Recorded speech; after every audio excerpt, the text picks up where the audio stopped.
guys, welcome back to my Wixu channel, and today I'm going to be doing a full spoiler review of the K-drama Love Next Door. So let's get right into it. What? Okay, so first of all, with Love Next Door, I honestly really like this drama, even though now I'm thinking about it, I can't really remember. Like, I can't really remember anything that happened. Like, I remember really enjoying it when I watched it, but I can't really remember like specific things that happened when I watched it, if that makes sense. So like, I just remember really enjoying it. I remember laughing. I remember crying sometimes. So it just starts off with this girl. She's 34. She doesn't really look 34, but like she's actually 34 IRL. But she's 34. I mean, she's like 33 in real life, but still, anyways, that doesn't make sense. That doesn't matter. She's 34. She has like this nice job in not in New York, in America. I doesn't want to say we're in America. One thing I really liked about this drama was her and her best friend's friendship. So she is kind of like unemployed for most of it, most of the drama, because she had like stuff going on with her other workplace. So basically this dude was like, she actually got stomach cancer, and so she had to like stop working, and so she also got depression, so she just stopped working and decided to move back. And then she also saw that the people were like talking badly about her at work, and that was like her last straw, so she just moved back to Korea. And so she also had like that going on. And then her best friend is a paramedic. They're like the same age. They've been friends since they were kids. And one thing I really liked was flashbacks. Like when I was thinking back, I was like, all these flashbacks, like it was the main trope was like childhood friends to lovers, you know? So like they really utilized the use of flashbacks. Like at the beginning of every episode, they had like a flashback. And that was like something that would be referred to later in the episode.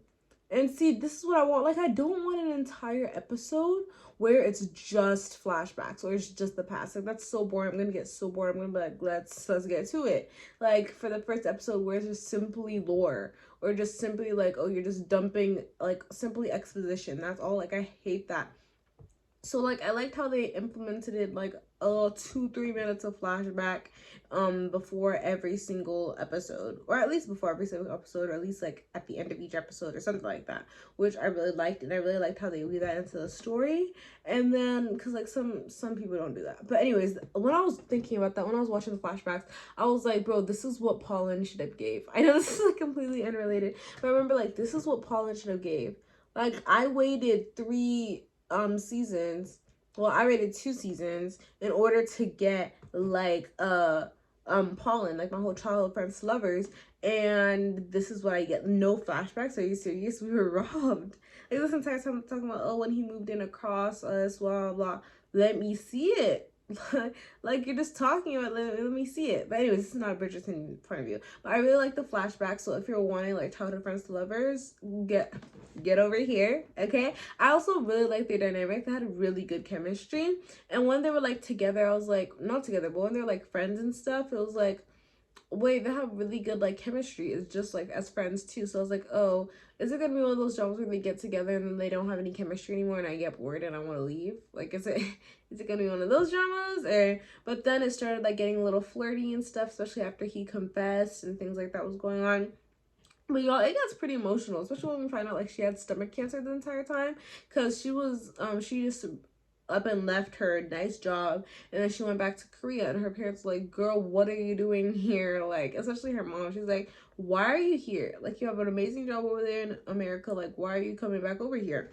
And so she kind of keeps it from them, and then he eventually finds out like she goes to the hospital for something. He eventually, like the main lead, finds out that she actually had like stomach cancer, and it's like, oh. And then his entire family comes out. It's like, oh, he's right behind me, isn't he? And then the family's right there. And so the entire family finds out that she had like stomach cancer and stuff. And some of the side plots were with her and her best friend. Again, her best friend had like a little man or whatever. He was like a news reporter. And so they kept on bumping into each other. And he had like a kid, but it wasn't really his kid. It was like his entire family died in a car accident. Okay, this sounds kind of crazy just saying it. Like when you watch it, it isn't that crazy. But now that I'm like summarizing, it's like, wow, that all happened. But yeah, his her best friend's man, like his entire family died in a car accident, and so he took care of his brother's daughter slash his sister-in-law's daughter. So technically that's his niece, but he just adopted her as his daughter. So that's basically like his daughter now, even though it's not really his daughter, you know? And so she's like, she finds that all out. She's like, oh, and then again, her mom is like against it. I mean, her best friend's mom is like against it because like, oh my gosh, you're gonna raise someone else's child. Like, that's so much work. Like, you're gonna have to become her mom. And then the best friend's like, I want to become her mom. Like, what are you talking about? Like, that's like my dream. But anyways, with the little girl, I'm just bringing that up to say like the little girl Yondu, that's the name of the little girl. Like, she was so cute, you guys. Like, if you guys just want to watch this for Yondu, that's like completely valid, because she was so sweet, she was so cute. And then her best friend, like Boam, like she was so valid for that. Like every time she saw Yondu, she's like, oh, like she didn't even care about the man for her. She was just like, oh, Yondu is so cute, like give me. And she's so relatable for that, like honestly. Like I was literally thinking like towards the second to last episode, I was like even thinking like, does she even like him, or is she just there because she loves Yondu so much? Like, does she actually like him? But no, they had chemistry. They weren't like one of my favorite second lead couples, but like they had chemistry, so I was okay. A lot of people, I feel like a lot of people are overhyping their relationship though. I definitely prefer like the main couple, like Sakura, and I completely said that wrong. And I forgot his name.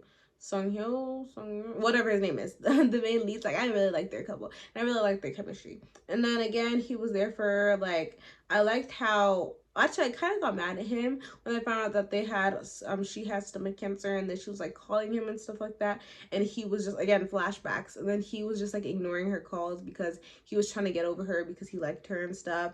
And so they also kind of have that like cat and dog relationship where it's like she's bothering him, it's like, oh, get off me, but like he actually likes her, you know.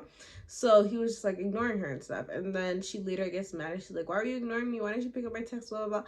That hurt me. Like the beach scene, I don't know if you guys know, if you guys watch it, but like the beach scene, like that literally hurt me, because she was, the entire time everyone's like getting mad at her, everyone was crying, and then she was just like taking it, she was laughing, ha ha ha. And so she finally was able to like express her emotions and how she really feels and stuff, and she was just able to like get mad, you know.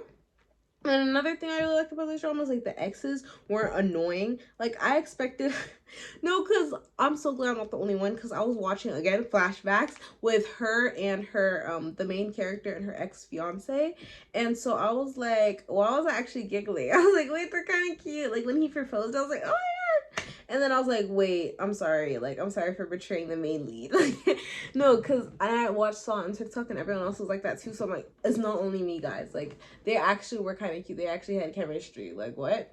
And then when we found out her story that she had like stomach cancer, and they like broke up because like they were both going through stuff. Like, I was like, oh, that's completely valid. Like, you know?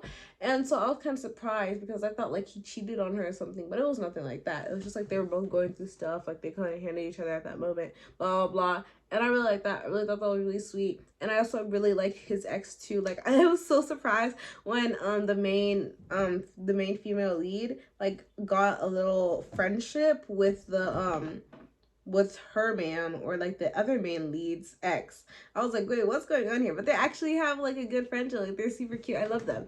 And so yeah, you guys should go watch Love Next Door. Like the ending was pretty good. Everyone was really hating on the ending, but I thought it was fine. Like maybe I just didn't care that much about the drama, but I really liked it. And I thought the ending was fine. But maybe that's just me. But yeah, that's the end of this video. Hope you guys like this video. If you like this video, make sure to like, subscribe, and turn on the post notifications so you never miss a video I upload. And I'll see you guys in my next one. Bye.